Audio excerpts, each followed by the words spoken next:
Je m'appelle Molly Martin, j'ai le grade de major.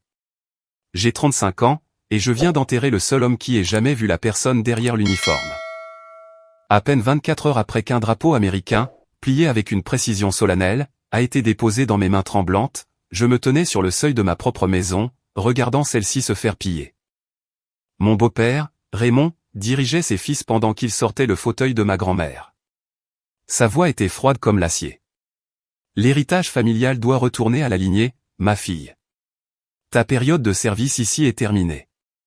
Ma belle-mère, Patricia, m'a souri. Un sourire aussi doux que le thé glacé du Sud, mais empreint de mépris. Elle a pris notre photo de mariage sur la cheminée, a glissé ma photo hors de son cadre, et l'a jetée à la poubelle. Nous garderons celle de Marcus, a-t-elle dit avec désinvolture. De toute façon, il n'a plus besoin de toi en arrière-plan. Ils m'ont traité comme une sentinelle dont le tour de garde était achevé. Mais, ils ont commis une erreur fatale. Ils pensaient affronter une veuve isolée. Ils n'avaient aucune idée qu'ils s'avançaient sur un champ de bataille que mon mari avait déjà préparé. Faites-moi savoir d'où vous m'écoutez dans les commentaires. Cliquez sur le bouton j'aime et abonnez-vous, si l'on vous a déjà fait sentir comme un étranger, dans l'endroit même que vous appuyez votre foyer. L'air de Charleston est comme un être vivant. Il est lourd, humide, et vous colle à la peau, telle une seconde tenue dont vous ne pouvez vous défaire. Après les funérailles, après le dernier salut et le son déchirant de la sonnerie aux morts, résonnant dans l'air moite, je ne suis pas rentré à la maison. J'en étais incapable. Le silence dans cette demeure aurait été plus assourdissant que n'importe quel champ de bataille. À la place, je suis retourné à la base. J'ai passé la nuit dans le calme désert de mon bureau, entouré par le confort stérile du mobilier gouvernemental. C'était un lieu d'ordre, de logique. Un endroit où le chagrin n'avait pas de réglementation, contrairement au devoir. Au matin, je me sentais assez stable. J'avais enfilé mon uniforme. Pas la tenue de cérémonie, mais mon treillis quotidien. Il me servait d'armure. J'ai garé ma Jeep dans notre rue calme, bordée de chênes. La lumière du soleil filtrait à travers la mousse espagnole, dessinant des motifs tachetés sur le bitume. Cela semblait paisible, serein. L'image parfaite de la tranquillité du Sud. Mais, en remontant l'allée en briques vers ma porte d'entrée, la première sonnette d'alarme a retenti dans ma tête. La porte était entr'ouverte. Je ne la laissais jamais entr'ouverte. Ma main s'est dirigée vers ma poche, cherchant mes clés par pure habitude. J'ai glissé la clé dans la serrure. Elle n'a pas tourné. J'ai réessayé, en poussant plus fort. Rien. C'était comme frapper un mur d'acier massif. Ma clé, la clé de ma maison depuis 8 ans, était inutile. Ils avaient changé les serrures. Un œuf froid s'est serré dans mon estomac. J'ai pris une respiration pour me calmer. J'ai redressé le dos, et j'ai appuyé sur la sonnette. Le carillon a résonné à l'intérieur. Un son joyeux et mélodique, qui résonnait comme une moquerie. Après un long instant, la porte a grincé en s'ouvrant. Mon beau-frère, Timothy, se tenait là. Il était torse nu, un paquet de chips à moitié entamé à la main. Il m'a regardé, non pas avec compassion, mais avec agacement. Comme si j'étais un représentant de commerce, interrompant sa matinée du samedi. « Oh, c'est toi » a-t-il marmonné la bouche pleine. Il ne s'est pas écarté. J'ai dû le contourner pour entrer dans ma propre maison. Et c'est là que je l'ai vu. Le salon n'était plus un foyer. C'était une zone de rassemblement en vue d'une évacuation. Mon beau-père, Raymond Coleman, se tenait au centre de la pièce, tel un général 4 étoiles inspectant un territoire conquis. Il tenait un porte-bloc, un stylo coincé derrière l'oreille, et dirigeait 2 déménageurs que je ne connaissais pas. L'air était épais, chargé de l'humidité étouffante de Charleston, et de l'odeur âcre du cigare bon marché de Raymond. Il a levé les yeux. Son regard a glissé sur moi, sans l'ombre d'une compassion. « Tu es de retour plus tôt que prévu » a-t-il dit, d'un ton monocorde. Pas de « je suis désolé pour ta perte ». Pas de « comment tiens-tu le coup ?» Juste le constat d'un désagrément tactique. Il a tapoté son porte-bloc. Nous procédons au transfert. Ce mot. Transfert. Il l'a prononcé comme s'il parlait d'une base militaire mise hors service. Pas d'un foyer qu'on était en train de détruire. Pas de la maison où Marcus et moi avions organisé des barbecues, fêté Noël, et où nous nous étions serrés l'un contre l'autre, les veilles de mes déploiements. À cet instant, une voix a dégouliné du haut des escaliers. Une voix douce comme du miel, mais parfumée à l'arsenic. Eh bien, regardez qui est là. Patricia, ma belle-mère, a descendu les marches. Elle tenait ma boîte à bijoux. C'était une simple boîte en bois, que Marcus m'avait achetée lors d'une foire artisanale dans l'Ohio.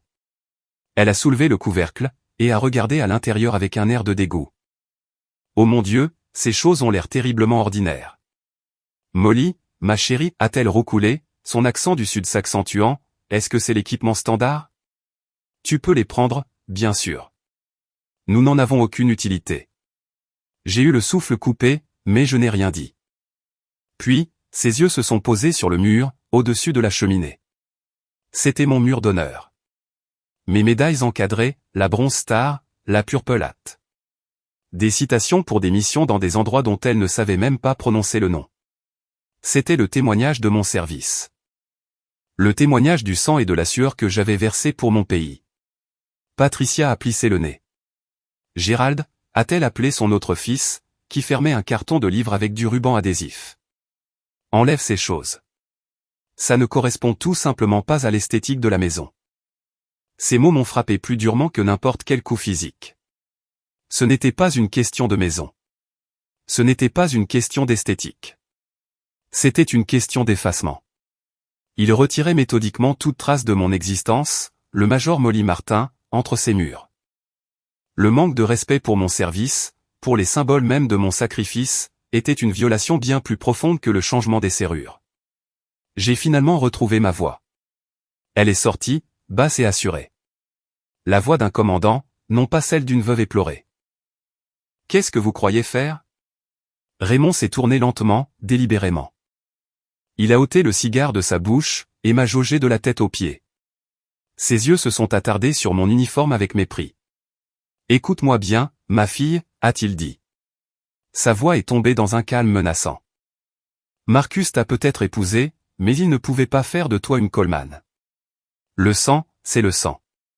Cette propriété, cet héritage, ont été bâtis sur la sueur de nos ancêtres. Ils ne seront pas laissés entre les mains d'un soldat de passage. Qui pourrait être expédié ailleurs à la moindre alerte. Chaque mot était une frappe calculée. Un rejet de nos 8 années de mariage. Une négation de l'amour que Marcus et moi partagions. Une insulte à l'uniforme que je portais avec fierté. Il réduisait ma vie entière, à une affectation temporaire. Il a dû voir la fureur se durcir dans mes yeux, car il a enchaîné avec le coup de grâce. Il a désigné la pièce d'un geste de la main. Tu as 2 heures pour rassembler tes effets personnels. Tout ce qui restera après ce délai sera considéré comme propriété de la famille, et traité en conséquence. Un avis d'expulsion définitif. Une rupture légale et glaciale. Ma formation a pris le dessus. Face à une embuscade, on ne charge pas aveuglément. On évalue la situation. On rassemble des renseignements. On cherche l'avantage tactique. Je n'ai pas hurlé. Je n'ai pas pleuré. Je n'ai pas discuté. À la place, j'ai fait un seul pas en arrière, je me suis appuyé contre le mur, et j'ai croisé les bras. Mon visage est devenu un masque neutre. J'ai observé. J'ai observé Timothy ordonner à un déménageur de prendre le fauteuil de ma grand-mère. Ce fauteuil au motif floral usé, là où sa tête reposait autrefois. J'ai observé Gérald décrocher mes médailles. Il les manipulait avec l'indifférence négligente d'un homme qui range de vieilles décorations de Noël. J'ai observé Patricia déambuler dans les pièces. Elle pointait des objets du doigt, se les appropriant. Et, j'ai observé Raymond, le patriarche, supervisant le démantèlement de ma vie, avec la satisfaction arrogante d'un conquérant. Il voyait une femme vaincue. Une veuve brisée par le chagrin, trop faible pour riposter. Ils avaient tort. Ils étaient observés par un officier du renseignement. Je mémorisais chaque regard suffisant, chaque mot cruel, chaque objet volé. Je cataloguais leurs faiblesses, leur arrogance, leur avidité. Mon silence n'était pas une capitulation. C'était de la surveillance. Et cela les mettait bien plus mal à l'aise que n'aurait pu le faire la pire des crises de nerfs. Ce fauteuil. C'était le dernier souvenir que j'avais de ma grand-mère. Et, en les regardant le porter vers la porte d'entrée, je me suis souvenu de la première fois où il m'avait fait comprendre, qu'aucune part de mon histoire, aucune part de mon identité, ne comptait pour eux. Ils m'avaient toujours regardé de cette façon. Comme si j'étais un meuble encombrant, qui ne s'accordait pas avec leur décoration. Un objet à tolérer, à déplacer, et finalement, à jeter. Tout a commencé dès le premier jour, 8 ans plus tôt. Bien avant qu'ils ne changent les serrures, ou ne retirent mes médailles du mur. Tout a commencé lors d'un dîner. Je me souviens de ce repas comme d'un briefing de mission impossible à effacer de ma mémoire. J'avais passé une semaine à m'y préparer. J'avais acheté une robe bleu marine classique, dans une boutique de Charleston. Quelque chose d'élégant, mais pas tape à accent grave-l'œil. Je m'étais renseigné sur la politique locale. J'avais même préparé quelques anecdotes sympathiques, sur mon enfance dans l'Ohio. Je pensais qu'elles pourraient combler le fossé entre mon monde et le leur. Je voulais tellement faire bonne impression. Leur montrer que j'étais digne de leur fils. Lorsque Marcus m'a fait entrer dans leur vaste demeure coloniale, la première chose que j'ai remarquée, c'est le silence. Ce genre de silence lourd, oppressant, qui absorbe tout le son. La deuxième chose, c'était la brillance. Tout était poli pour briller comme un miroir, la table à manger en acajou, les chandeliers en argent, le parquet en bois massif. Cela ressemblait moins à une maison, qu'à une exposition de musée sur l'aristocratie du Sud. Nous nous sommes assis pour un dîner formel, composé de crevettes et de gruau de maïs, un plat auquel je n'avais jamais goûté auparavant. Patricia a commencé l'interrogatoire, dissimulé sous une conversation polie. Elle a souri. Un sourire figé, parfaitement peint, et elle a penché la tête. Marcus nous a dit que vous étiez capitaine dans l'armée, ma chère, a-t-elle déclaré. Sa voix était douce comme de la soie. Vous commandez des hommes? Oui, madame, ai-je répondu. Une compagnie de logistique. H.M., a-t-elle murmuré, en prenant une délicate gorgée de son thé glacé. Ce doit être très bruyant. Elle a prononcé le mot bruyant comme s'il s'agissait d'une maladie contagieuse. Quelque chose de grossier et de sale, que j'aurais apporté dans sa maison immaculée. L'insinuation était claire. J'étais bruyante. Ma vie était bruyante. Je n'avais pas ma place dans leur monde de vieille bourgeoisie silencieuse. Puis, Raymond s'est raclé la gorge, fixant sur moi un regard semblable à une évaluation de performance. Et votre famille? Ils sont toujours dans l'Ohio, a-t-il demandé. Oui, monsieur. Mon père a pris sa retraite l'année dernière. Il travaillait dans les aciéries, si j'ai bien compris, a poursuivi Raymond. Ce n'était pas une question, mais une affirmation.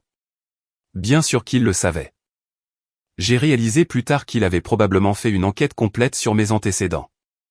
Un travail honnête, a-t-il décrété, d'un ton dégoulinant de condescendance. Il l'a fait sonner comme quelque chose de noble, de la même manière qu'on pourrait décrire un cheval de très robuste et simple d'esprit.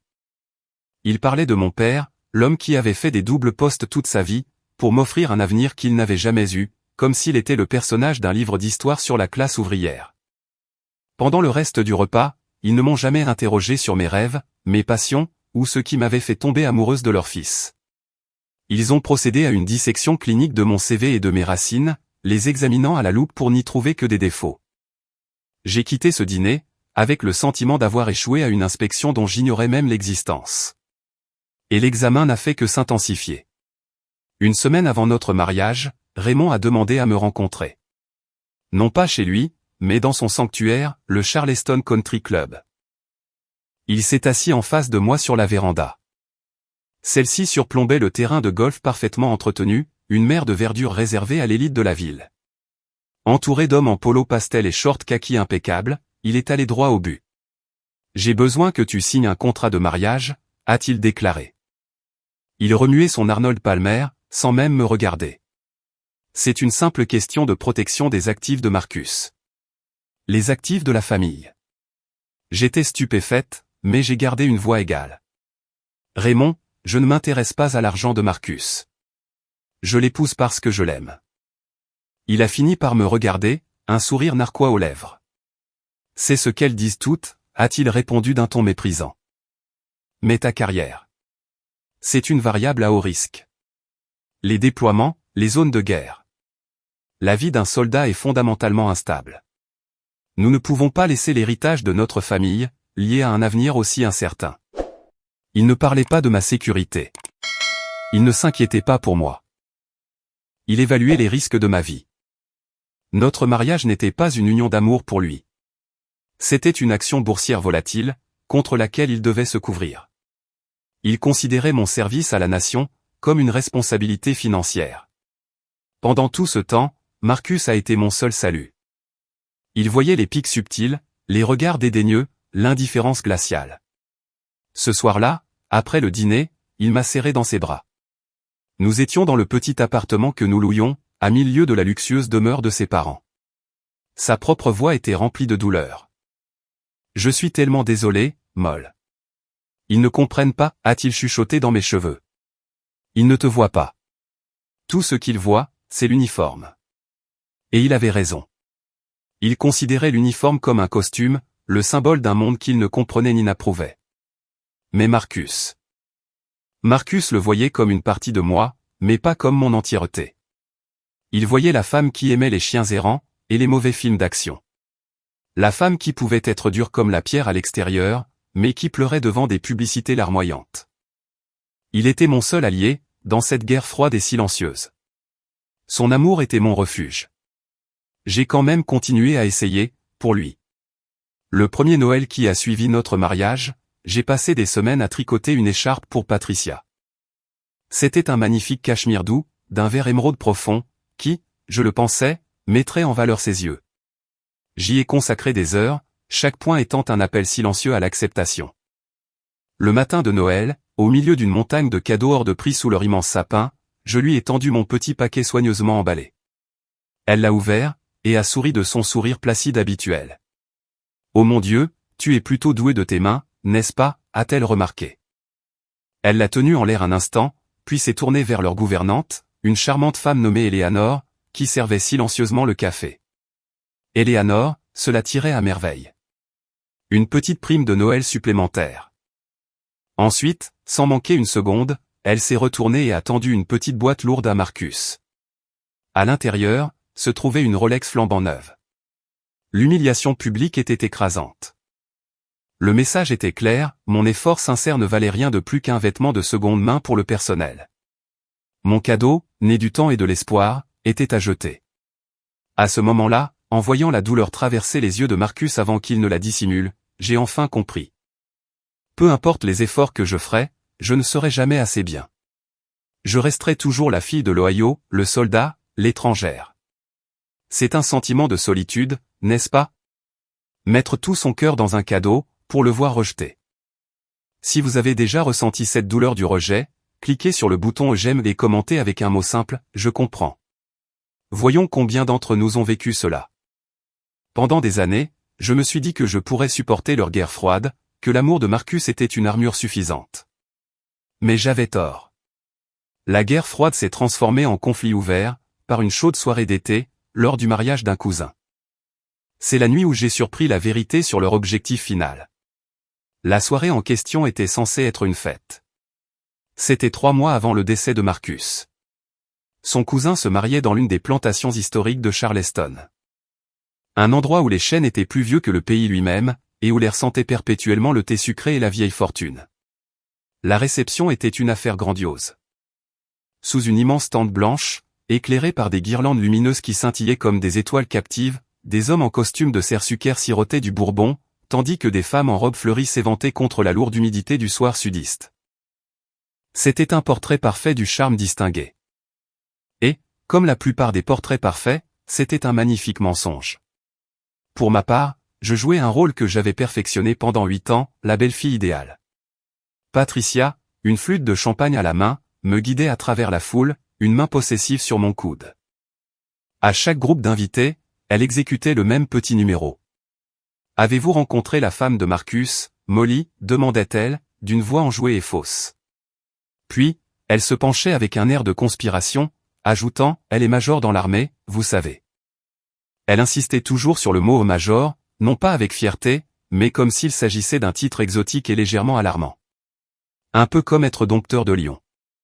C'était sa façon de rappeler à tout le monde et à moi-même que j'étais l'anomalie. Le coucou dans leur nid douillet. Je me contentais de sourire, de serrer des mains, et de répondre aux mêmes questions prévisibles sur ma vie passionnante. Tout cela en me sentant comme un agent infiltré, en plein territoire ennemi. Les sourires me servaient de camouflage. Après 1 heure de cette comédie, j'ai ressenti le besoin de m'échapper. Les politesses forcées et le poids de leur jugement devenaient étouffants. J'ai murmuré une excuse à Marcus, et me suis esquivé de la tente, marchant vers les jardins parfaitement entretenus du manoir. L'air y était plus frais, empli du parfum enivrant et sucré des magnolias en fleurs. J'ai trouvé un banc de pierre dissimulé dans une alcôve, à l'abri des regards, et j'ai simplement respiré. Pendant 5 minutes, je n'étais ni le major Martin, ni la belle-fille étrangère. J'étais juste Molly, une femme cherchant un instant de paix. Une fois que je me suis senti suffisamment calme, j'ai pris le chemin du retour vers la réception. Le sentier contournait la maison, et passait devant une véranda plongée dans l'obscurité. Alors que j'approchais du coin, j'ai entendu des voix s'élever de l'ombre. Des voix familières. Je me suis figé. C'était Raymond. Il parlait d'un ton bas et conspirateur à ses fils, Gérald et Timothy. Quand Marcus ne sera plus là, a-t-il dit, la voix dépouillée de tout son charme public. Nous devrons agir vite. L'avocat de papa dit qu'une épouse a certains droits de résidence pour une période donnée. Mais, nous pouvons faire pression, rendre les choses inconfortables. Je me suis plaqué contre le mur de briques froides de la maison, mon cœur commençant à battre à tout rompre contre mes côtes. C'est un soldat, a continué Raymond, le ton empreint de mépris. Elle a l'habitude de bouger. Tout ce que nous avons à faire, c'est de lui faire comprendre qu'elle n'est pas la bienvenue. Et elle fera ses valises, pour partir de son plein gré. Une rupture nette? Il parlait de la mort de Marcus. Non pas comme d'une tragédie, ou d'un chagrin potentiel, mais comme d'une étape logistique dans un plan d'affaires.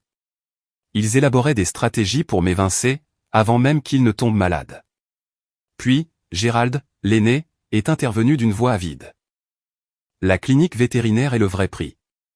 J'ai déjà parlé au docteur Henderson. Il est prêt à faire une offre sérieuse, dès qu'elle sera disponible. Mon estomac s'est glacé. Ils ne prévoyaient pas seulement de m'expulser.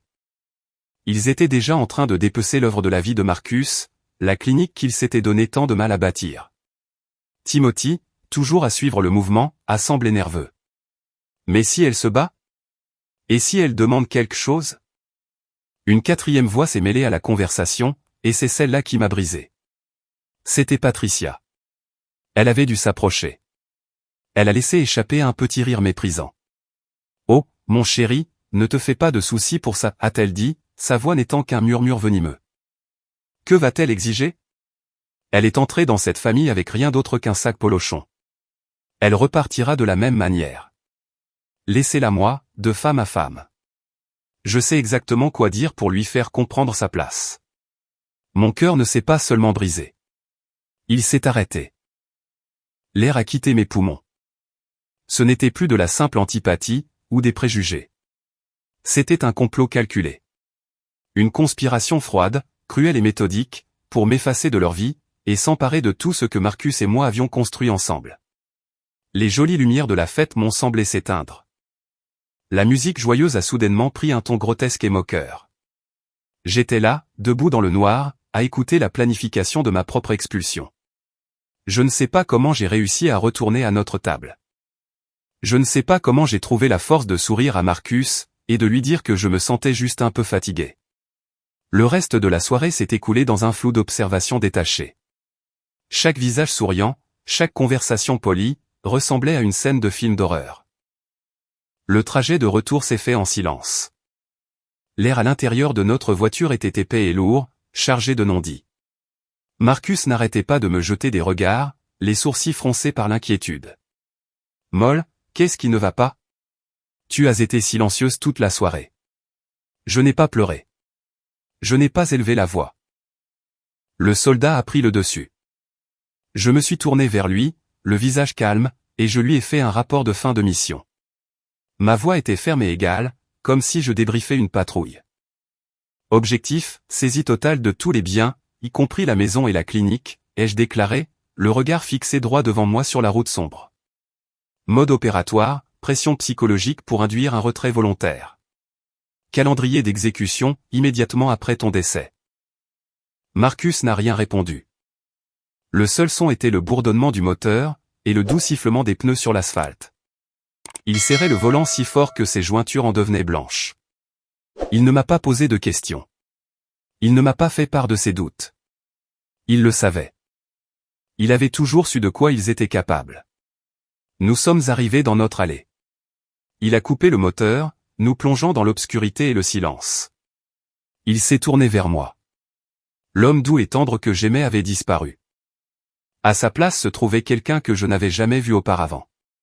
Ses yeux, d'ordinaire si chaleureux et bienveillants, étaient désormais perçants, froids et absolument résolus. Un feu brûlait en eux. Très bien, a-t-il dit, la voix basse et menaçante. Ils ont déclaré la guerre. Il est temps que nous élaborions un plan de bataille. Il n'a pas attendu. Dès que nous sommes entrés dans notre maison, ce sanctuaire tranquille que nous avions construit ensemble, Marcus s'est dirigé droit vers le placard de l'entrée. Je l'ai regardé, perplexe, en sortir un vieux porte-documents en cuir que je n'avais jamais vu.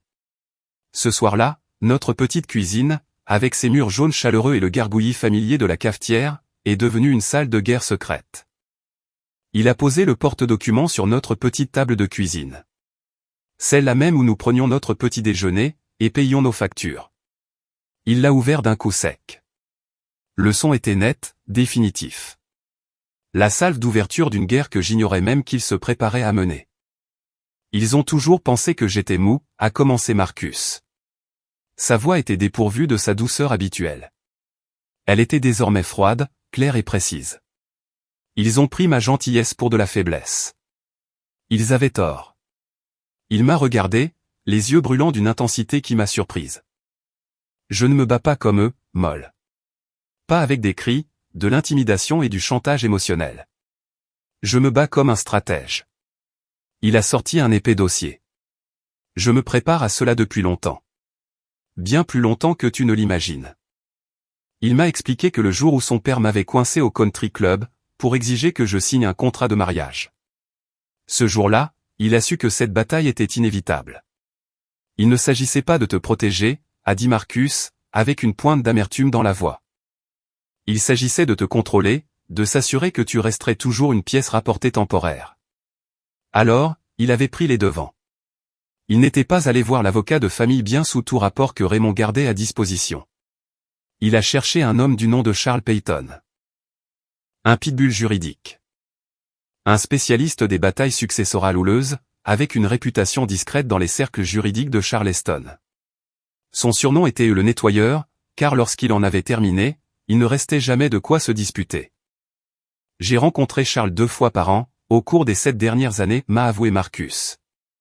J'en ai presque eu la mâchoire décrochée. Pendant 7 ans, mon mari doux et modeste, l'homme qui recueillait les chats errants et qui était incapable de tuer une araignée, avait discrètement bâti une forteresse autour de moi. Il a étalé les documents sur la table, transformant notre cuisine en un centre de commandement. J'ai posé le diagnostic de la maladie de ma famille, Molly, a-t-il dit, en utilisant sa logique de vétérinaire. C'est un cas chronique et incurable d'avidité. Et ceci, il a tapoté la pile de papier, c'est le plan de traitement. Il m'a montré la première ligne de défense numéro 1, propriété conjointe avec droit de survie. Il m'a expliqué comment, avec les conseils de Charles, il avait systématiquement restructuré la propriété de tous nos biens majeurs. La maison, la clinique, notre portefeuille d'investissement. Tout avait été converti. Considère cela comme un champ de mine juridique, a-t-il dit, un sourire sombre aux lèvres. À l'instant où je partirai, la propriété de tout te reviendra automatiquement et immédiatement. Ça contourne complètement le testament. Ça contourne le tribunal des successions. Ça les contourne. Ils ne peuvent pas y toucher. Ensuite, il a sorti un autre document, ligne de défense numéro 2, le testament blindé. C'était un testament, mais rédigé avec la précision d'un ordre militaire. Il était inattaquable. Signé par un juge et un associé principal du cabinet de Charles, puis notarié. Il me léguait tout le reste, chaque livre, chaque meuble, chaque euro sur nos comptes personnels, directement à moi, son épouse bien-aimée. Mon protecteur ne laissait rien au hasard. J'étais sans voix. Submergé par l'ampleur de son anticipation, de sa protection silencieuse et féroce. Mais il n'avait pas fini. Il a fouillé à nouveau dans son porte-documents, et a sorti un dernier objet. Une seule enveloppe scellée. Et ça, a-t-il dit en baissant la voix, c'est la ligne de défense numéro 3. C'est l'option nucléaire. Il a poussé l'enveloppe vers moi, de l'autre côté de la table. Mon nom était écrit sur le devant, de son écriture régulière et familière. Il a expliqué, ce n'est pas une lettre d'amour, Molly. C'est un acte d'accusation. Pendant des années, chaque fois que sa famille m'avait manqué de respect. Chaque fois qu'ils avaient fait une remarque cinglante ou un geste de dédain. Marcus était rentré à la maison, et l'avait noté. Il avait tout consigné, la date, l'heure, les mots exacts employés. Il avait enregistré le commentaire de sa mère, sur mon mode de vie bruyant et temporaire. Il avait cité l'obsession de son père de protéger la lignée. Il avait noté chaque fois que ses frères m'avaient traité comme si j'étais invisible. La lettre, m'a-t-il expliqué, se terminait par un dernier paragraphe dévastateur, en traitant ma femme un soldat qui a pu sacrifier pour son pays. Que vous ne le ferez jamais pour votre famille comme une ennemie. Vous avez perdu le droit d'être appelé ma famille. Vous m'avez montré vos véritables valeurs, et je les rejette. Par conséquent, vous ne recevrez rien de moi, si ce n'est mon mépris. Une larme a glissé sur ma joue. Chaude et soudaine. Il avait vu. Il avait vu chaque entaille, chaque blessure invisible qu'il m'avait infligée au fil des ans. Et il en avait fait une arme pour me défendre. Marcus a tendu la main par-dessus la table et a pris la mienne. Son contact était ferme, me ramenant à la réalité. Charles Peyton a l'original signé et notarié, ainsi que plusieurs copies certifiées conformes. Ces instructions sont explicites. Si ma famille fait le moindre geste hostile envers toi après mon départ, il doit tout déployer, les titres de propriété, le testament. Et il doit leur lire cette lettre à voix haute, en personne. Il m'a regardé droit dans les yeux, et le poids de son amour était bouleversant. Je suis tellement désolé de te laisser avec ce combat, Major, a-t-il dit. Il utilisait mon grade avec un nouveau genre de respect. Ce n'était plus une marque de différence. C'était un titre reconnaissant ma force. Mais je te connais. Je sais que tu ne reculeras pas. J'ai besoin que tu me le promettes. Promets-moi que tu tiendras bon. À cet instant, il n'était plus mon doux mari. Il était mon officier supérieur. Il me confiait la mission la plus importante de ma vie, honorer son amour et protéger la vie que nous avions construite. J'ai serré sa main, ma voix claire et assurée, toutes mes larmes taries. Oui, monsieur, ai-je répondu. Je tiendrai bon. Nous avions un plan. Nous avions une forteresse. Nous pensions avoir du temps. 6 semaines plus tard, le mot cancer est entré dans notre vocabulaire. La guerre à laquelle nous nous préparions avait soudainement une échéance terriblement courte. Le diagnostic est tombé un mardi. Cancer du pancréas, stade 4. Le médecin a prononcé ces mots avec une compassion silencieuse. Sa voix était douce. Mais ils ont atterri au milieu de notre vie paisible comme une bombe. Anéantissant tout sur leur passage. Le plan de bataille que nous venions d'établir, celui que nous pensions destiné à une guerre lointaine et hypothétique, se trouvait soudain soumis à un compte à rebours brutalement court. L'ennemi n'était plus seulement l'avidité. C'était le temps lui-même. Marcus a affronté la situation comme le guerrier silencieux, que je commençais à réaliser qu'il avait toujours été. Après que le médecin eut quitté la pièce, ses premiers mots ne furent pas « Pourquoi moi ?» ou « J'ai peur ». Il m'a regardé, les yeux clairs et concentrés malgré la nouvelle dévastatrice, et a prononcé 2 mots « Appelle Charles ». Il était tel un pilote face à une panne moteur catastrophique, qui passe immédiatement en revue sa checklist d'urgence. Aucune panique, que de la procédure. Ces derniers mois ont été un flou de visite à l'hôpital. De séances de chimiothérapie, qui ravageaient son corps sans jamais entamer son esprit. De nuits passées à le tenir dans mes bras, essayant d'absorber une part de sa douleur. Au milieu de tout cela, notre mission se poursuivait. Durant ces bonnes heures, lorsque la morphine lui offrait une fenêtre de lucidité, lui et Charles se parlaient au téléphone, ou se réunissaient dans le calme de notre salon. Ils travaillaient avec l'urgence de soldats fortifiant une position avant un assaut inévitable. Ils ont finalisé chaque détail, revu chaque document. Et, ils ont ajouté une dernière pièce d'artillerie brillante à notre arsenal, une clause de non-contestation. Charles me l'a expliqué en termes simples. C'était un fil-piège.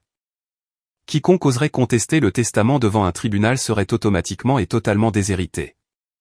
exclu de recevoir ne serait-ce qu'une simple photo de famille. C'était un piège parfait, conçu pour les avides et les arrogants. À mesure que Marcus s'affaiblissait, les vautours ont commencé à tourner. Sa famille s'est mise à lui rendre visite. Leurs visages, des masques de fausse inquiétude. Ils arrivaient les bras chargés de ragoûts et de bouquets de lys funéraires. Ils remplissaient notre petite maison de l'odeur d'une sympathie de façade. Leur performance était impeccable, mais leurs yeux les trahissaient. Ils ne regardaient pas Marcus. Ils regardaient au-delà de lui, la maison, les meubles, les biens. Raymond parcourait les pièces, la main sur le menton, comme s'il inspectait une propriété à acheter. Il passait la main sur les encadrements de portes, et tapotait les murs avec ses phalanges. Construction solide, proclamait-il, sans s'adresser à personne en particulier. On construisait pour durer à l'époque. Il ne parlait pas de notre mariage. Il évaluait la maison. Les tactiques de Patricia étaient plus subtiles, plus insidieuses. Elle apportait de la soupe au poulet maison, dans sa coûteuse cocotte le creusait. Elle s'asseyait au chevet de Marcus, puis tournait son sourire douce vers moi. « Molly, ma chérie, a-t-elle dit un après-midi, la voix comme un doux ronronnement. As-tu réfléchi à ton avenir? J'imagine qu'il serait beaucoup plus pratique pour ta carrière, de te rapprocher d'une grande base, comme Fort Bragg en Caroline du Nord. » Elle me suggérait de déménager, planifier ma mutation, alors que son fils se mourait dans la pièce d'à côté. Un jour, elle est arrivée avec un catalogue de décoration d'intérieur en papier glacé de chez Pottery Barn. Je pensais juste qu'on pourrait regarder quelques idées ensemble, a-t-elle lancé avec entrain. Elle feuilletait des pages de salon parfaitement agencées. Pour donner un petit coup de jeune à la maison, quand Gérald et sa famille finiront par emménager. Elle me demandait mon avis sur la façon de redécorer ma propre maison, pour mon remplaçant. L'audace était à couper le souffle. Pendant tout ce temps, il demandait rarement à Marcus comment il se sentait. Il parlait de lui, autour de lui, mais jamais à lui. Ils attendaient, et leur attente semblait être une présence physique dans la maison. Un linceul lourd et froid, qui étouffait le peu de paix qu'il nous restait. La preuve ultime et indéniable de leurs intentions est apparue un mercredi après-midi tranquille. Marcus dormait dans le lit d'hôpital que nous avions installé dans le salon. J'étais dans la cuisine, mesurant avec soin ses médicaments. J'ai soudain entendu Gérald et Timothy parler à voix basse dans le couloir. Je me suis figé, écoutant. Papa dit qu'on changera les serrures le lendemain des funérailles, a dit Gérald. Sa voix n'était qu'un murmure. Propre et rapide. Ouais, a acquiescé Timothy. Mieux vaut le faire pendant qu'elle sera occupée avec toutes ses formalités militaires. Ça fera moins de scandale. La seringue a failli m'échapper des mains. Une vague de nausée m'a envahi. J'ai jeté un coup d'œil à Marcus. Ses yeux étaient ouverts. Il avait entendu chaque mot. Il était trop faible pour parler, mais il a tendu la main et a serré la mienne. Une pression faible mais ferme. Un feu, que je croyais éteint par la maladie, s'est ravivé dans ses yeux une dernière fois. Tu vois, a-t-il chuchoté, la voix éraillée et sèche. Ne sous-estime jamais leur avidité. Il a pris une respiration saccadée. Maintenant, tu sais ce que tu as à faire. Il me donnait ses derniers ordres. Le jour des funérailles était gris et couvert. Le ciel de Charleston pleurait une pluie tiède et brumeuse. Je me tenais au bord de la tombe dans mon uniforme de cérémonie de l'armée. Le tissu vert me semblait lourd et formel. J'ai regardé la garde d'honneur, plier méticuleusement le drapeau qui avait recouvert son cercueil. Leur mouvement était net, empreint d'un respect qui manquait à sa propre famille. Lorsqu'ils m'ont remis le drapeau, un triangle parfait et serré d'étoiles et de rayures, mon sang-froid a fini par céder. L'espace d'un instant, je n'étais plus le major Martin. J'étais juste Molly, une femme qui avait perdu son monde entier. Alors que la petite foule commençait à se disperser, Raymond a rassemblé ce qu'il restait de sa famille, Patricia, Gérald et Timothy. Un cercle serré et exclusif, près de la pierre tombale. Il s'est délibérément placé de manière à me tourner le dos. Il me repoussait physiquement à la périphérie. J'étais seul, serrant le drapeau. Il s'est raclé la gorge, pour faire une annonce. Afin de préserver l'héritage de Marcus, a-t-il déclaré. Sa voix était chargée d'une solennité de pacotille qui m'a noué l'estomac. Et pour assurer la stabilité de la prochaine génération, nous avons décidé que la maison serait transférée à Gérald et sa famille. Son fils a besoin d'un endroit convenable pour grandir. Mon chagrin a instantanément été remplacé par une fureur froide et dure. Je me suis avancé. Je suis sa famille, ai-je lancé. Ma voix était calme, mais elle tranchait dans l'air humide. Cette maison est mon foyer. Raymond s'est tourné vers moi, le visage dénué de toute sympathie. Un rejet glacial. Il m'a regardé comme si j'étais une parfaite inconnue, une intruse lors d'un événement familial privé. Tu n'es pas de son sang, Molly, a-t-il craché. Chaque mot étant une dernière torsion délibérée du couteau. Et ici, dans le sud, le sang est la seule chose qui compte. C'était sa dernière déclaration de guerre, prononcée sur la tombe encore fraîche de son propre fils. La bataille à laquelle Marcus et moi nous étions préparés, allait enfin commencer. Je ne suis pas retourné à la base après les funérailles. Je ne suis allé nulle part. J'ai passé la nuit dans ma Jeep. Garé à 2 rues de chez moi, caché dans l'ombre d'un immense chêne centenaire, j'ai guetté. Mon chagrin avait été cautérisé par la dernière insulte de Raymond au cimetière. Il avait été remplacé par une détermination froide et tranchante. Je savais qu'ils agiraient vite. L'arrogance rend les gens prévisibles. À 8 heures pétantes le lendemain matin, ma surveillance a porté ses fruits. Un gros camion de déménagement blanc, d'une entreprise locale, a descendu la rue en trombe. Il a fait marche arrière dans mon allée, dans un crissement de frein. L'embuscade était lancée. Quelques minutes plus tard, Gérald est sorti de la maison. Il tenait un porte-bloc à la main, et dirigeait déjà les déménageurs avec un air suffisant. Je ne me suis pas précipité en voiture. Je n'ai pas débarqué en hurlant. C'est ce qu'ils attendaient. Au lieu de cela, j'ai démarré le moteur, reculé, et me suis garé à nouveau à l'angle du pâté de maison.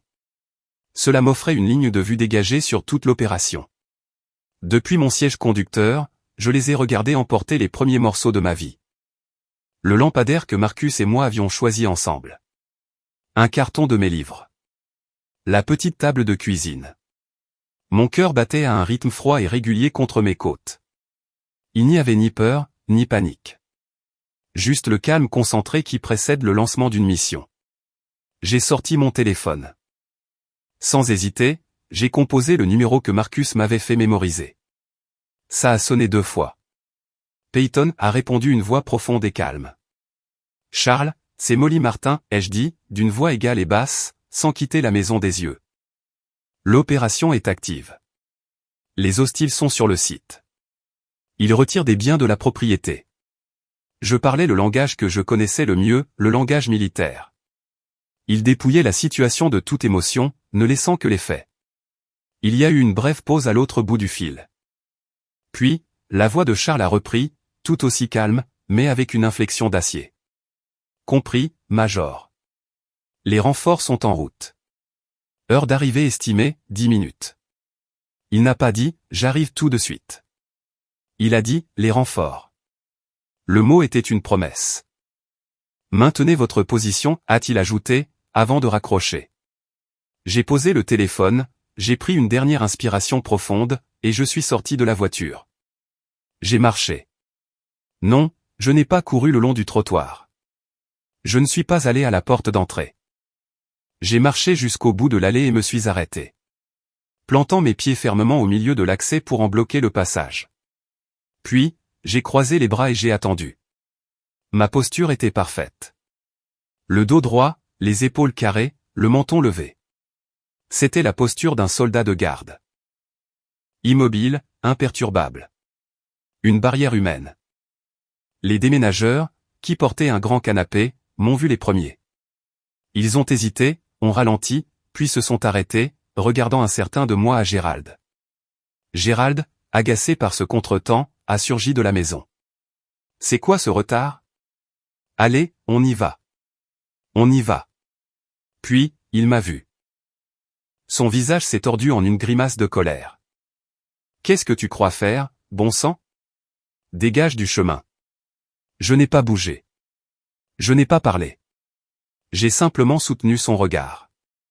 Mon silence était une arme. C'était déstabilisant. Insolent. Ce n'était pas la réaction d'une veuve éplorée et hystérique. Cela l'a complètement déstabilisé. Son père, attiré par l'agitation, est sorti sur le porche. Qu'est-ce qu'il y a encore, a aboyé Raymond, le visage rouge d'irritation. Quand il m'a vu, il a ricané. Encore toi? Je t'ai dit que ton temps ici était révolu. Pars, avant que je ne te fasse expulser pour intrusion. Pile au moment où le mot intrusion a franchi ses lèvres, un autre son s'est mêlé au calme de la matinée. Le vrombissement profond et coûteux d'un moteur allemand. Une BMW série 7 noire étincelante a glissé dans la rue, et s'est arrêtée juste derrière le camion de déménagement, le bloquant complètement. Ce n'était pas juste une voiture, c'était une déclaration. Elle se déplaçait avec la grâce silencieuse et prédatrice d'un requin. La porte côté conducteur s'est ouverte et un homme en est sorti. Il était grand, large d'épaules, et portait un costume gris anthracite, parfaitement taillé, qui coûtait probablement plus cher que ma première voiture. C'était Charles Peyton. Il ressemblait moins à un avocat, qu'à l'homme que les présidents appellent pour régler leurs problèmes. Il ne m'a même pas jeté un regard. Son attention était entièrement focalisée sur les deux hommes debout sur la pelouse. Il a marché d'un pas calme et délibéré. Ses chaussures italiennes cirées ne faisaient aucun bruit sur l'asphalte. Il s'est arrêté juste devant Raymond. Raymond Coleman, a demandé Charles, bien que ce ne fût pas vraiment une question.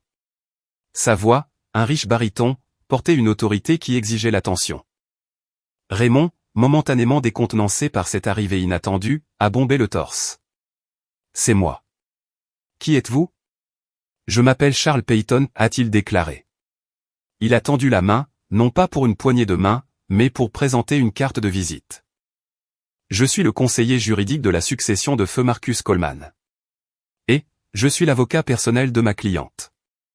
Il a fait une pause, tournant légèrement la tête pour m'adresser un signe de tête empreint d'un profond respect.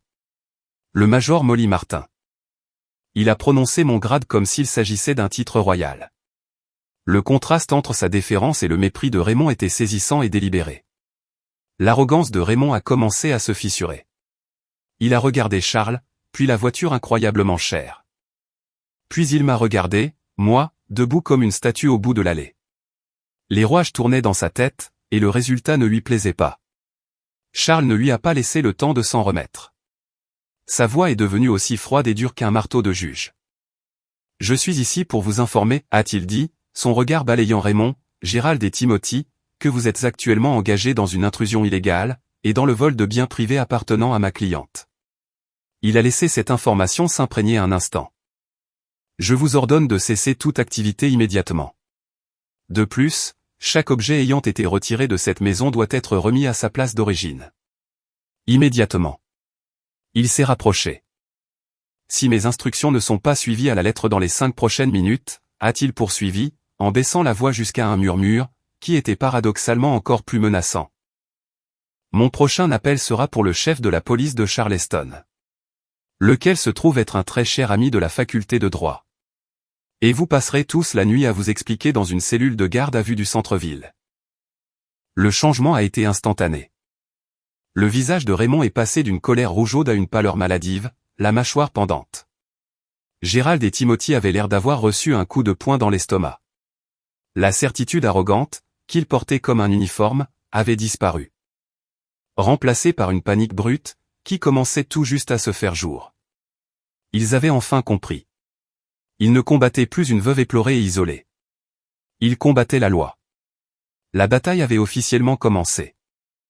Il y a une satisfaction toute particulière à voir une brute trouver enfin son maître, n'est-ce pas? Si vous avez déjà eu envie d'applaudir quelqu'un qui a tenu bon, cliquez sur j'aime. Laissez un commentaire avec un mot pour décrire ce que ce moment vous fait ressentir. Voyons des mots comme enfin, justice ou bouillie.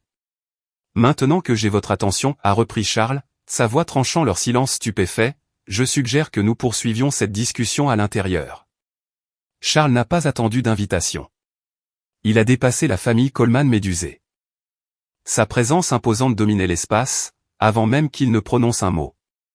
J'ai suivi quelques pas derrière, en fermant la porte d'entrée avec un clic discret et définitif. Le champ de bataille s'était déplacé, de la pelouse au salon. Il s'est dirigé droit vers la table à manger en acajou étincelant. Cette même table où j'avais été jugé et rejeté 8 ans plus tôt. Il y a posé son porte-document en cuir de crocodile. Il l'a déverrouillé de 2 clics secs, qui ont résonné dans le silence tendu. Cela ressemblait au bruit d'un soldat qui charge son arme. Raymond, luttant pour retrouver un semblant de contrôle, a fini par retrouver sa voix. Elle était crispée, une bien piètre imitation de son ton autoritaire habituel. Vous n'avez aucun droit d'être dans cette maison. C'est une affaire de famille privée. Charles a levé les yeux de son porte-document. Un sourire sans aucune chaleur s'est dessiné sur ses lèvres. Monsieur Coleman, a-t-il dit d'une voix dangereusement douce. Lorsque les actifs en question sont évalués à plusieurs millions d'euros, et lorsque ma cliente se fait expulser illégalement de sa propre maison. Cela cesse d'être une affaire de famille. Cela devient une affaire juridique.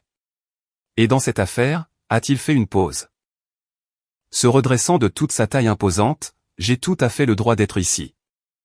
Il a fouillé dans son porte-document, et a sorti le premier dossier. Il était épais, relié en bleu.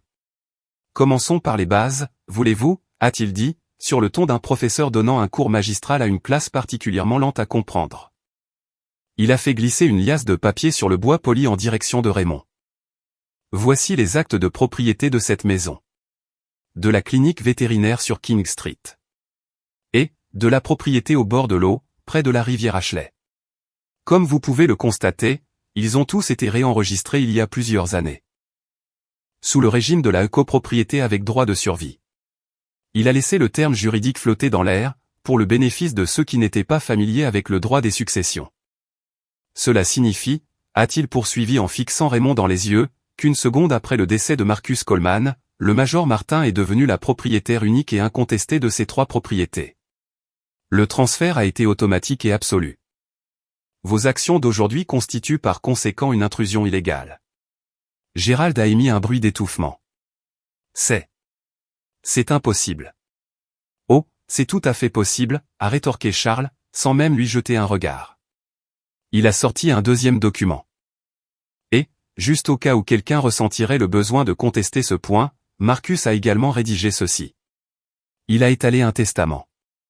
Ceci est son testament de dernière volonté. Légalement exécuté, avec témoins, et notarié. Il est, à toutes fins utiles, inattaquable. Il stipule clairement que tous les autres actifs restants, tangibles ou intangibles, sont légués à son épouse, le Major Molly Martin. Patricia est finalement sortie de son silence stupéfait. Non, a-t-elle balbutié, en secouant la tête. Son sang-froid, si soigneusement construit, commençait à s'effriter. Non, Marcus ne ferait pas ça. Il ne ferait jamais ça à sa propre famille. Charles a posé sur elle son regard froid et analytique. Il lui a parlé avec un manque de pitié brutal. Madame, non seulement votre fils a fait cela, mais il avait anticipé cette réaction exacte de votre part. Sa main est retournée vers le dossier, pour trouver une autre page marquée d'un onglet jaune. Voyez-vous, Marcus était un homme très méticuleux. Son testament contient une clause de non-contestation particulièrement stricte. Il a regardé autour de la pièce, établissant un contact visuel avec chacun d'entre eux, Raymond, Patricia, Gérald, Timothy. Cette clause stipule que si un bénéficiaire, a-t-il insisté sur le mot, tente de contester la validité de ce testament de quelque manière que ce soit, et pour quelque raison que ce soit, il doit être considéré comme s'il était décédé avant le testateur. En termes simples, vous êtes immédiatement et irrévocablement exclu. Vous renoncez à tout héritage, jusqu'au plus petit souvenir sentimental que Marcus aurait pu vous laisser. Il s'est penché en avant, posant ses mains à plat sur la table. Le professeur amical avait disparu. Il était remplacé par un procureur impitoyable, prononçant son réquisitoire final. Votre fils a tendu un piège, monsieur et madame Coleman. Et avec votre petite représentation de ce matin, vous n'avez pas juste marché dedans. Vous avez couru tête baissée. Leurs visages ont perdu toute leur couleur. Le rouge furieux de la colère de Raymond a laissé place à une pâleur maladive. La main de Patricia a volé vers sa bouche, ses yeux s'écarquillant d'une compréhension horrifiée. Pour la première fois depuis que je les connaissais. La famille Coleman était complètement, totalement silencieuse. Ils étaient vaincus. Et ils le savaient.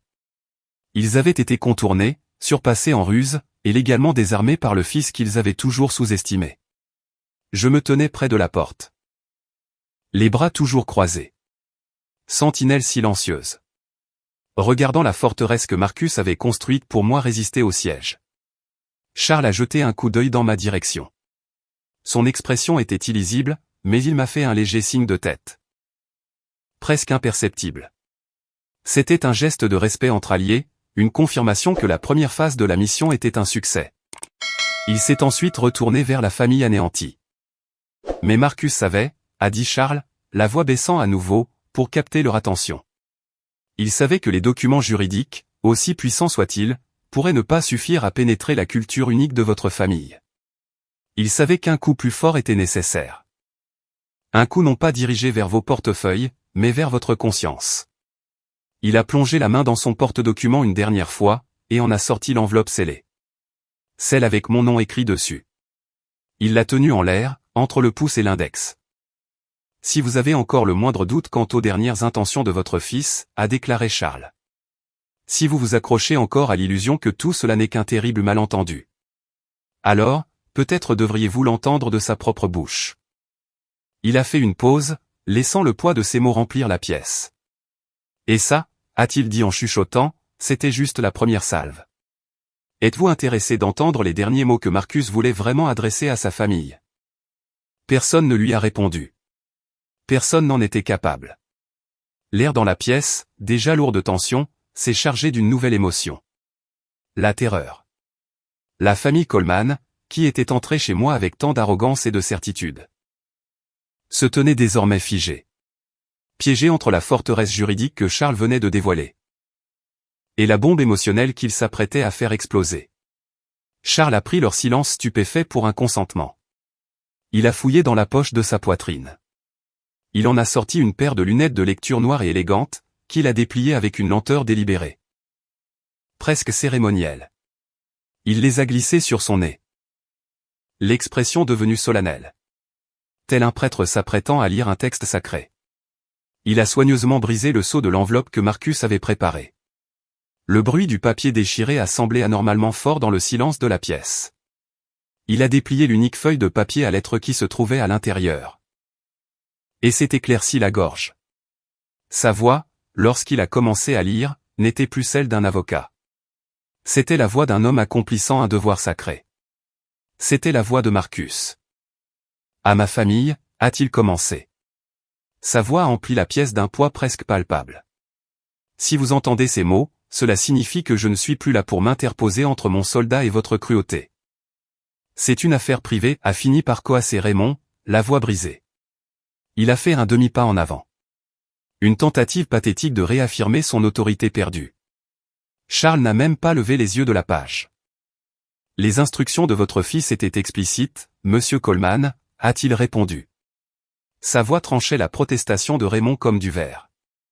Cette lettre devait être lue à voix haute et publiquement, en cas d'action hostile entreprise contre sa femme.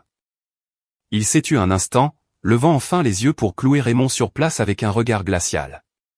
Vous avez plus que rempli cette condition. Il a ramené son regard sur la lettre, et le poids des mots de Marcus est retombé. Pendant 8 ans, vous avez regardé Molly, et vous n'avez vu rien d'autre qu'un uniforme. Vous avez vu son sacrifice comme un défaut. Son courage comme un inconvénient. Et, son dévouement comme une menace pour votre monde bien ordonné de privilèges hérités. Les mots frappaient comme des pierres, chacun atteignant sa cible. Vous avez vu un soldat, mais vous avez refusé de voir la femme. Celle qui a tenu ma main à travers chaque peur. Qui a célébré chaque petite victoire. Qui m'a aimé, non pas pour mon nom, mais pour mon cœur. La voix de Charles s'élevait. Un impitoyable compte rendu posthume de leurs péchés. Il a légèrement tourné la tête vers Raymond. Papa. Tu as exigé qu'elle signe un contrat de mariage, parce que tu ne crois pas en l'amour. Tu ne crois qu'en la lignée. Tu as essayé de réduire la relation la plus importante de ma vie, à une simple transaction commerciale. Tu as échoué. Puis, il a reporté son attention sur Patricia, qui tremblait maintenant visiblement. Ses mains manucurées se serrant l'une l'autre.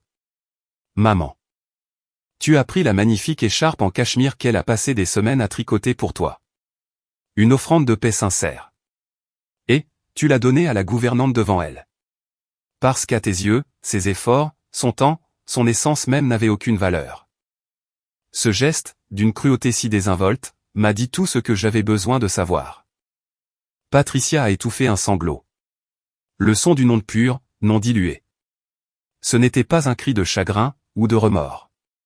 C'était le cri d'une femme, dont le masque public parfait venait d'être réduit en 1000 morceaux. Mais Charles n'a pas relâché la pression. Son regard s'est posé sur Gérald et Timothy, qui tentaient maintenant de se fondre dans le papier peint. Et Gérald, Timothy. Mes frères. Vous avez murmuré dans son dos. Vous l'avez traité comme une occupante temporaire dans sa propre maison. Vous planifiez déjà comment vous partagez sa vie, avant même qu'elle ne soit brisée. Vous avez vu son amour pour moi non pas comme un lien, mais comme un obstacle à votre héritage. Chaque accusation était vraie. Chaque mot était un miroir, les forçant à voir la laideur de leurs propres actes. Dépouillés de toutes leurs convenances courtoises du Sud, ils n'avaient nulle part où se cacher. Puis, le ton de la lettre, et de la voix de Charles ont changé. La fureur froide a fondu, pour laisser place à une chaleur si profonde, que ma propre respiration s'est bloquée dans ma gorge. Vous n'avez jamais compris, a lu Charles. Sa voix s'est emplie d'un profond et affectueux respect. Vous voyez le fait qu'elle soit soldat comme étant le problème. Vous aviez tellement tort. Je l'ai aimée parce qu'elle est un soldat. Elle m'a appris à quoi ressemblait le véritable honneur. Elle m'a appris la loyauté. Non pas envers un nom de famille ou un compte en banque, mais envers une personne. Envers un ensemble de valeurs. Elle m'a appris comment défendre ce qui est juste, même quand on se retrouve seul.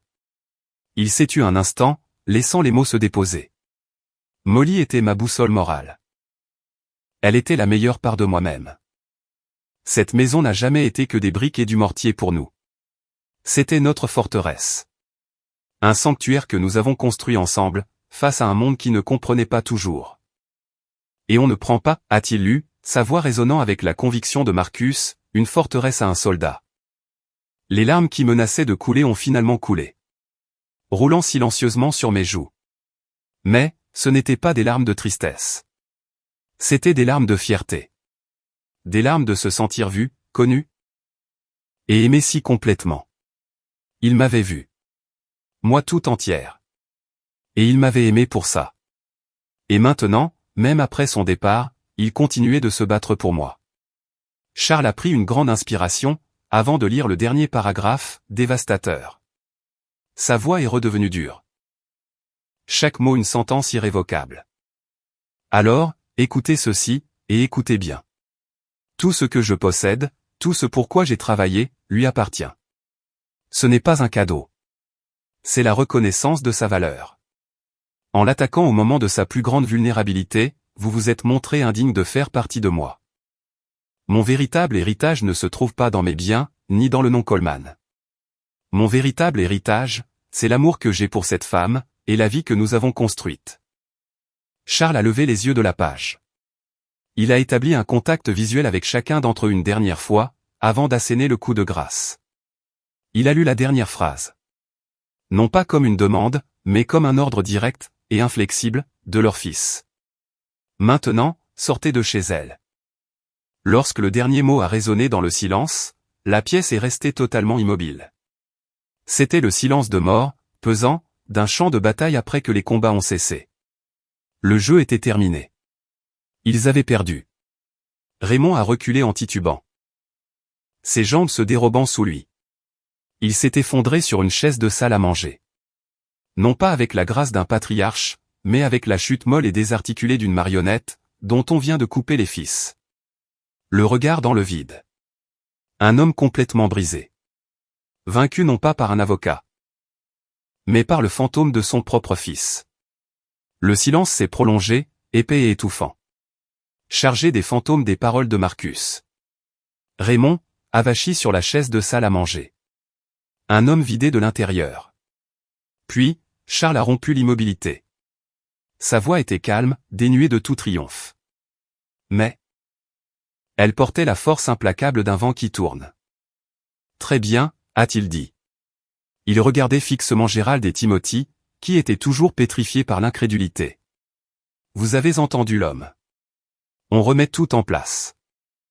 Ce qui a suivi a été le spectacle le plus surréaliste, et le plus satisfaisant auquel j'ai jamais assisté. Sous le regard vigilant, et imperturbable de Charles Peyton, la grande retraite des Coleman a commencé. Gérald et Timothy, les héritiers arrogants. qui n'avaient jamais fait un jour de travail manuel de leur vie. Ils transpiraient maintenant sous le soleil de Charleston. Leur luxueux polo collait à leur dos. Ils grognaient et s'efforçaient. Tandis qu'ils rapportaient les meubles et les cartons dans la maison qu'ils avaient si effrontément tenté de s'approprier.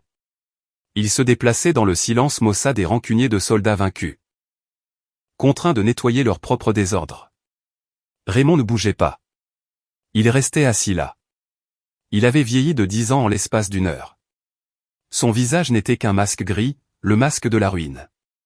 Patricia, cependant, a fait une dernière tentative désespérée. Pour sauver quelque chose du naufrage. Elle s'est approchée de moi, alors que je me tenais près de la porte. Son visage était un mélange de maquillage maculé de larmes et de supplications. Molly, a-t-elle commencé, la voix n'étant qu'un chuchotement pathétique. Molly, je t'en prie. Nous pouvons en parler. Je ne ressentais plus aucune colère. Je ne ressentais rien d'autre qu'une vaste distance, empreinte de lassitude. J'ai levé la main. Un geste simple et silencieux pour l'arrêter. Il n'y a pas de nous, Madame Coleman, ai-je répondu, d'une voix calme et définitive. C'était la première fois que je l'appelais ainsi. Il n'y en a jamais eu. C'était la limite la plus simple que je n'ai jamais fixée, et la plus puissante. C'était un mur qu'elle ne pouvait franchir. Elle a reculé, comme si je l'avais frappée.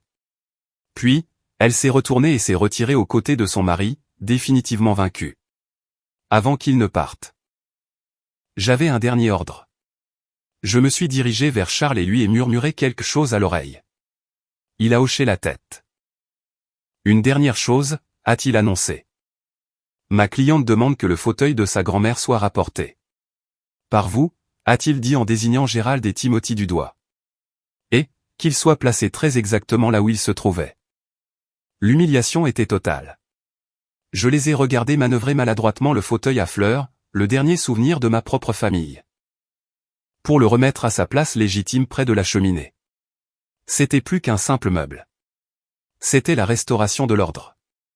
C'était la justice.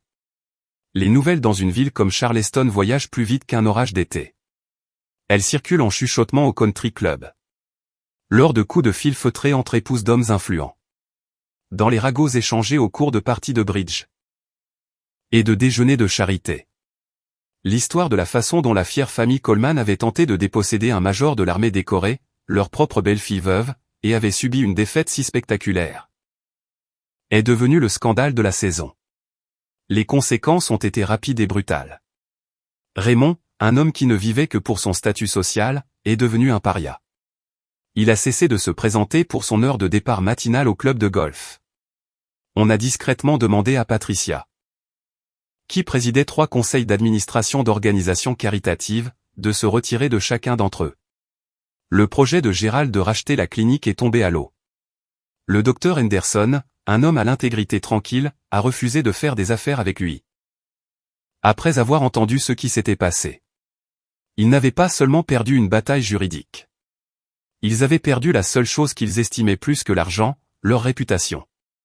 Leur dynastie du Sud, si minutieusement construite, s'était effondrée en poussière. Environ une semaine plus tard, une épaisse enveloppe couleur crème est arrivée dans ma boîte aux lettres. Elle venait de Raymond. À l'intérieur se trouvait une lettre à la formulation rigide, remplie d'excuses déguisées en contrition. Il écrivait sur son chagrin. Son désir de protéger la famille, son incompréhension des volontés de Marcus. Glissé à l'intérieur de la lettre, il y avait un chèque de banque d'un montant de 100 000 euros. Je l'ai regardé fixement. C'était le prix du sang. Une ultime tentative insultante pour acheter mon silence, mon pardon, ma complicité. Il ne comprenait toujours pas. Il pensait que tout tournait autour de l'argent. Je me suis rendu dans la cuisine, jusqu'à l'évier en acier inoxydable. J'ai sorti le briquet Big Bon Marché, que je garde dans un tiroir pour allumer des bougies. Je l'ai allumé. La petite flamme dansait dans la pièce silencieuse. J'ai tenu le coin du chèque au-dessus de la flamme. Et j'ai regardé le feu consumer l'argent de la culpabilité de Raymond. Il s'est recroquevillé pour devenir une cendre noire et fragile. Les chiffres, et sa signature, ont disparu dans le néant. Ce n'était pas un acte de colère. C'était un acte de libération. J'ai ramassé les cendres pour les mettre dans l'enveloppe où se trouvait le chèque. Je l'ai scellé sans y glisser de mots, et je la lui ai renvoyé. Le message était clair, nous en avions terminé. Ce soir-là, pour la première fois depuis ce qui m'a semblé être une éternité, la maison était véritablement calme. Pas le silence lourd et oppressant du deuil, mais un calme profond et paisible. Je me suis assise dans le fauteuil de ma grand-mère.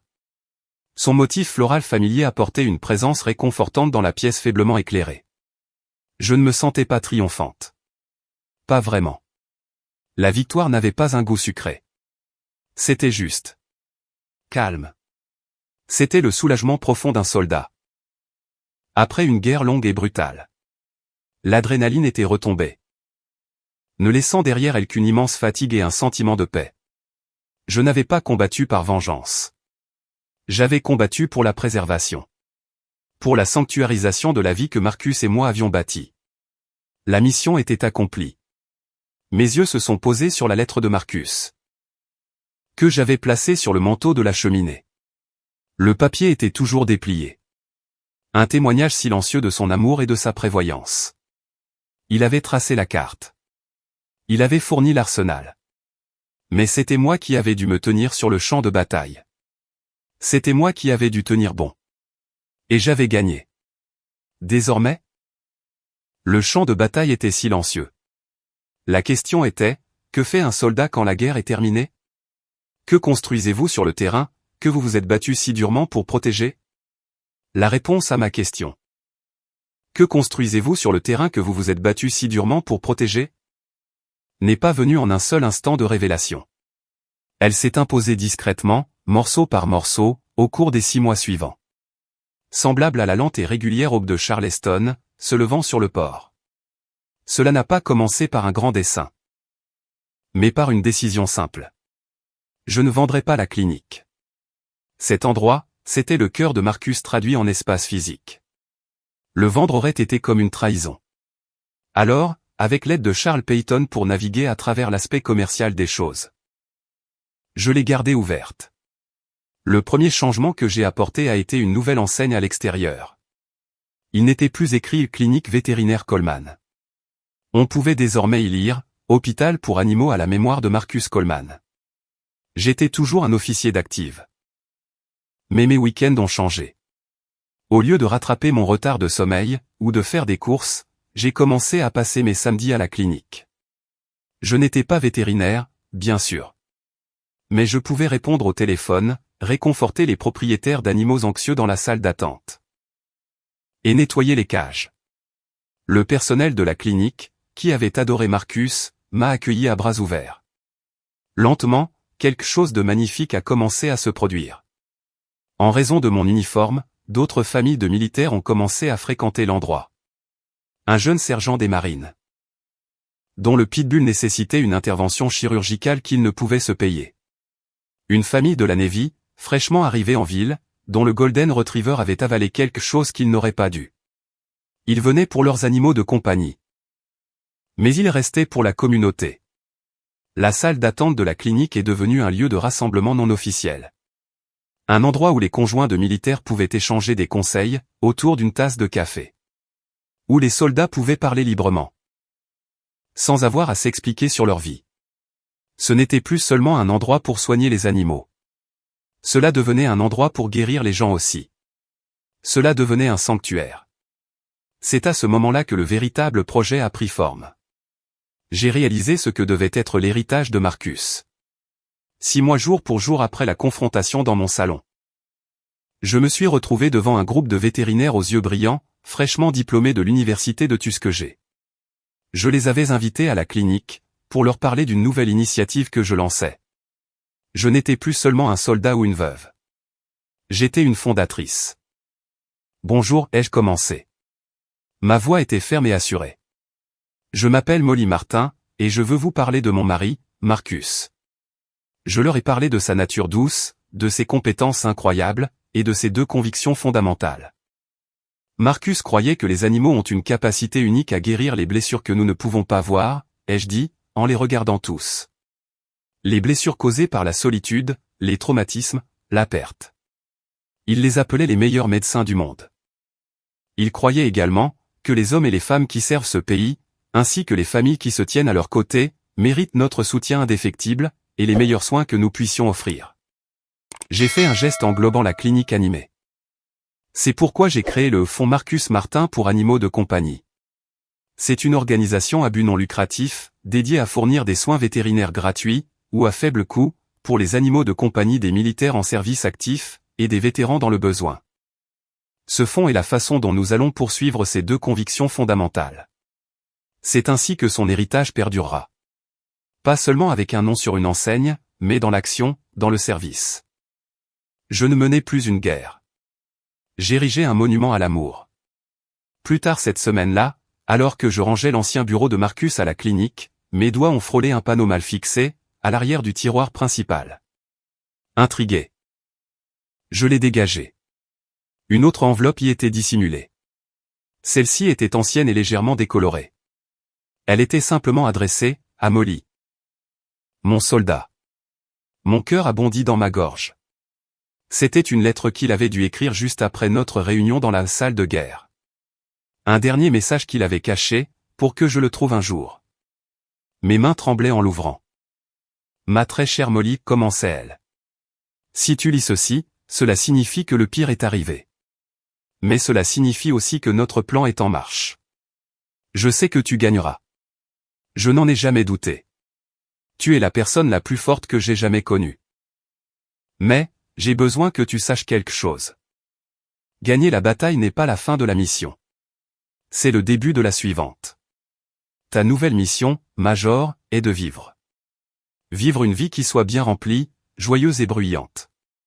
Exactement celle dont ma mère avait toujours si peur. Vis-la pour toi, pas pour moi.